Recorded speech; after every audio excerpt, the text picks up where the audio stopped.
When you procrastinate, most people say that you probably have a fear of failing or fear of failure. And that's probably true for some people. But is your procrastination, also brought by the fear of succeeding? So in today's video, we'll talk about what's the difference and what to do about it. So if you have procrastinated, which is I have, so we can all pretty much relate to procrastination of you're supposed to do something but you keep delaying it.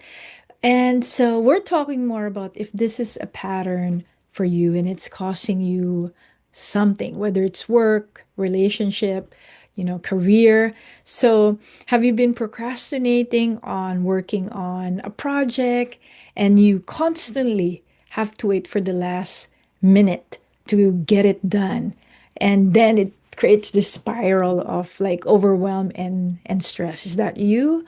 Or maybe you have a hobby that you really have been thinking about doing, whether it's playing an instrument, learning a new language, learning to do some calligraphy, whatever it might be. Small things doesn't have to be big, but it's as you know, a hobby for me is more than just a hobby. It's the way your soul sing its song.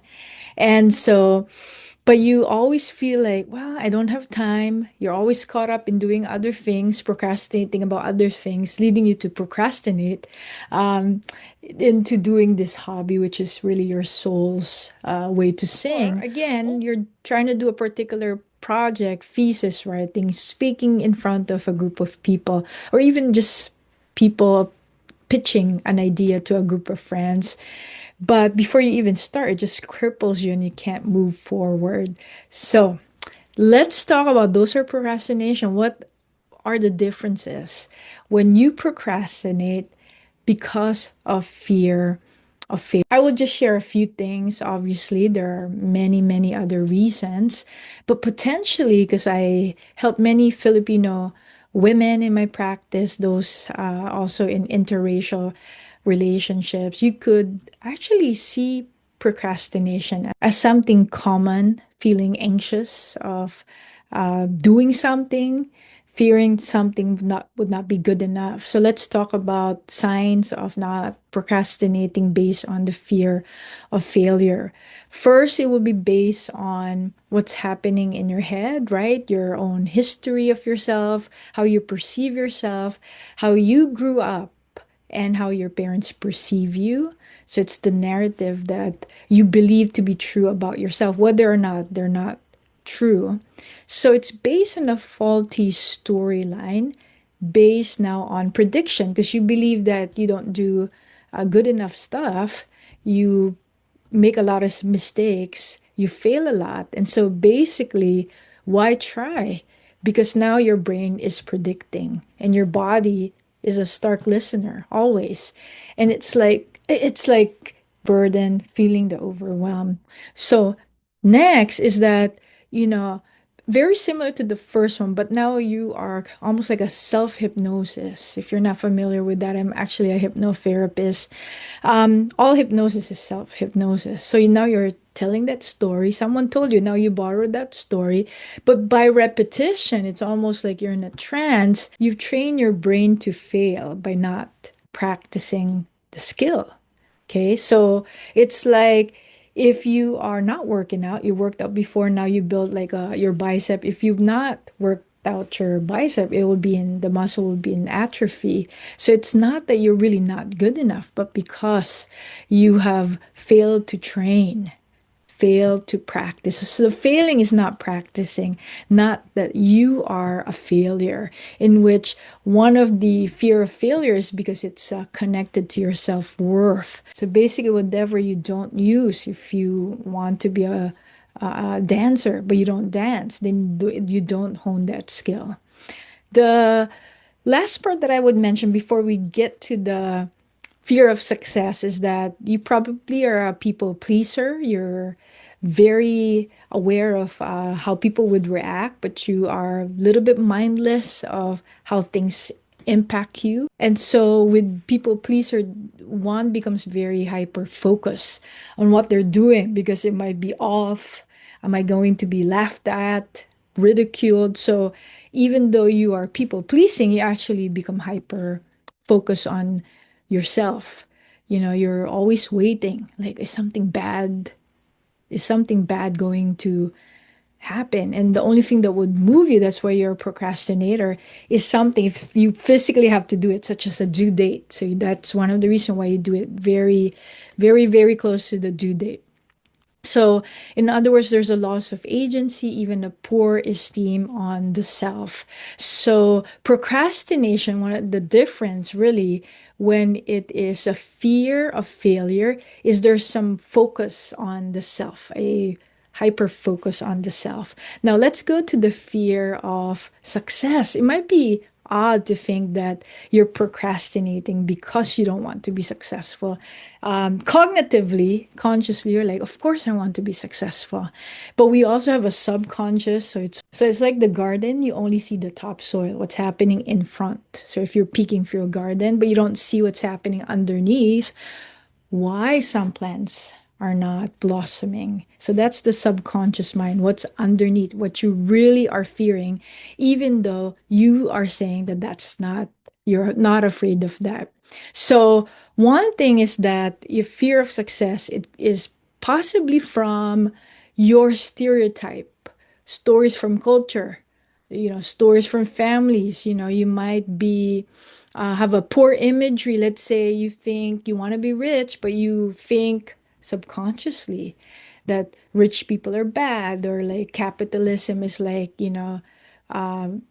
exactly very bad. And so anything that's very bad, you think if you're in the opposite spectrum, is likely, even though you think you want to, there is a message underneath that if you do that, then you are bad. Of course, you're not saying that to yourself, but it's a subconscious thing. So it's based on usually culture and in which you want to belong in that society and that family, and you abide by that same meaning and cultural stories, if you will. Next one is that fear of success. You might have experienced group shaming, sometimes what they call in the Filipino culture as crab mentality. So if you're succeeding, somebody's pulling you down. So it's usually important for cultures. Group cohesion is very important. So standing out is not rewarded or may even have a negative consequence. You're probably very mindful not to stand out, which is success might be standing out for you. And that you might have a meaning or perception that if you stand out, you're leaving others behind. So, as much as the concept of kapwa in the Filipino culture, brotherhood is so important, that could be the extreme. Also, if you feel like, oh, if I'm successful, I'm leaving others behind. Of course, nobody wants to leave their brothers or sisters behind, and that's the subconscious message. The last one that I would mention is that we talk about people pleaser, right? And the fear of failing. But similarly, as the hyper focus of the people who are fearing failure, that's why they procrastinate, is on themselves. The one that's fearing success may have a focus on more the external, what the other people are doing, and failing to do what they need to do in their own space. They're always comparing. So they're hyper focused, not so much within themselves. They still want to please people, but it's more the collective. So those are the main differences. Of course, this is not an exhaustible list. What to do about it, I think, is equally important.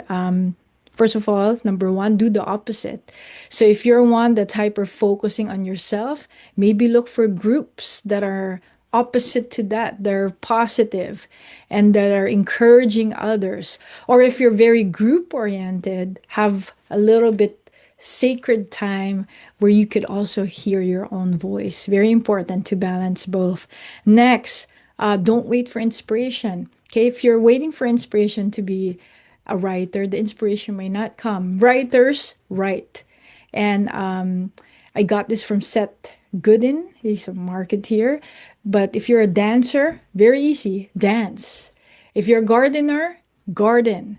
So we build this team by making appointments with ourselves and making the appointment.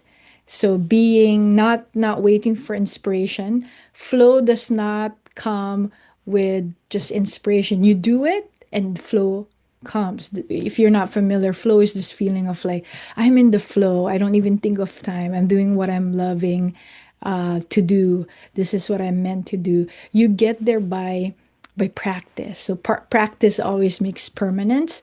Finding the last part is seek support. Seeking support is really time efficient, the most time efficient thing you can, because you could DIY it yourself for sure, or you could consult with me. I see women, Filipino women, who are very loving in their relationships. They love their families, but sometimes they're in between, trying to balance loving themselves, trying to balance boundary, and also loving others. So that's what I do. I help Filipino women, nourish themselves so that they feel nourished themselves, and then also they are in very loving, satisfying relationships.